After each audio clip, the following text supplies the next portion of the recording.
Hi everyone, it's Swapna Haddow here. I have been the University of Otago College of Education, Creative New Zealand, children's writer in residence for just over a month now, and I thought I'd check in and tell you a little bit about what I've been doing.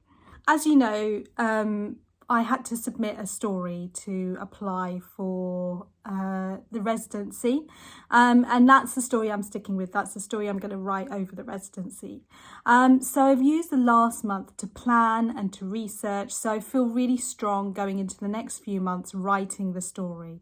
This is probably one of the longest things that I've ever written.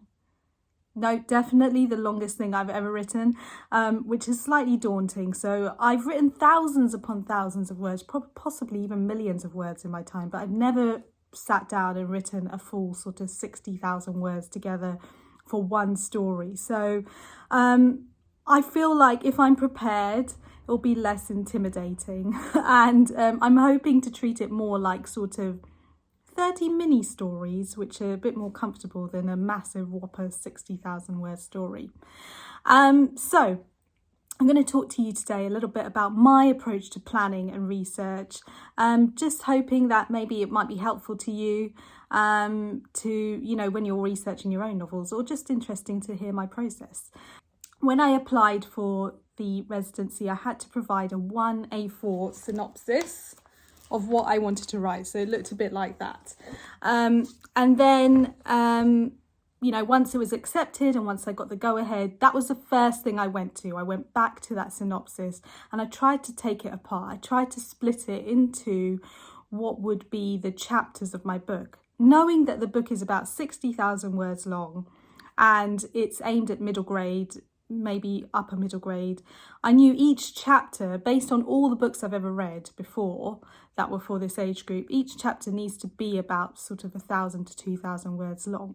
So I knew it had to be broken down into around 30 chapters. So that's what I was planning to do. Now, when I'm planning a story, I always stick with that sort of idea of you set the story, you have your characters, you give them something to do, things don't go so well, then they get worse, and then they get better. That's the conclusion. I stick with that very simple sort of almost 5-act story structure.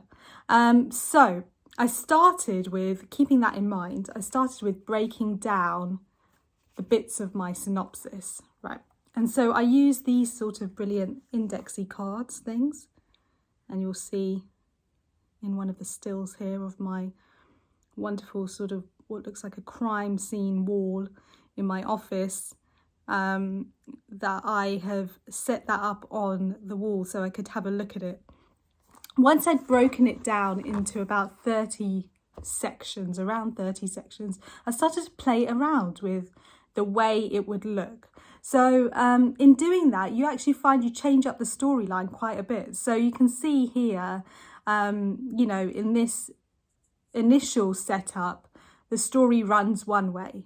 If I change around those same 3 cards, the story sounds very different. And if I change again, the story sounds very different. So that's what I did. I had to play with the story structure and how events in the story could pan out. I had found the perfect sort of structure that I wanted, the perfect sort of story that I wanted. So I came back to what I like to go to usually is a sort of spreadsheet as such. So in the spreadsheet I have the chapters, where they are, where the characters are at the moment, the setting, the plot, what's going on, a bit of a timeline. So timelines are tricky for me because I always forget about a timeline, and then I always get notes back from my editor which are often like, what's happened here? Has it been 5 days or has it been 5 hours? So I've learned to put in a timeline so I know what's going on. A signpost is usually good, so you're sort of giving a hint to what's going to come up later. Now my 2 main characters, so Pallavi is our main character. She's our 13-year-old girl who is the sort of star of this book. Her actions and motivations, so what's going on in the story that's driving her, and then her mum is also quite key to this story, so also what's going on with her mum. keeping track of the word count, because that's very satisfying when you're writing something mammoth. And then where I am in my story structure. So here you have set the scene, but I have other bits, and I'm just going to show you now a still of that, what that looks like. So obviously, again, set the scene. Things are going well for our characters. Things start to go badly. Things get worse. And then, of course, we have our climax. And then, you know, now it's very planned. I kind of know what I'm doing. Now, I wasn't always that kind of writer. When I first started with the Dave Pigeon books, there was no plan. And so it got very tricky when they suddenly wanted more Dave Pigeon books, and they said, well, could you send us a synopsis? And that meant I had to sit down and actually think about it. I'm not an advocate for either or. You can plan or you can not plan. It's totally up to you. I have found planning is much more helpful for me now, because I have quite a few deadlines at one go, and I'm sure as I carry on writing, I'll find that things change, which is a wonderful thing about spreadsheets. You can change up what's in there. So yes, that's where I am at. In terms of research, now there's going to be a heist. I think most people know the heist is a big part of the story, so I'm not really revealing anything new. I don't feel that brave sharing that, because everyone knew there was going to be a heist. So I've done lots of research into heists, watched, you know, heist movie after heist movie, why not? And call it research. I have, what else have I been doing? Looking at sort of jewellery store plans, which is, you know, possibly putting me on some sort of criminal database, the amount of weird things I've had to Google in the last month. And I am just sort of I've also Googled where I want to set the story. Now, originally I wanted to set it in Auckland. However, the more I was planning this story, I kept coming back to this place in London where I live. Well, actually, I didn't live there. I went there as a child. That felt like the right place for this story.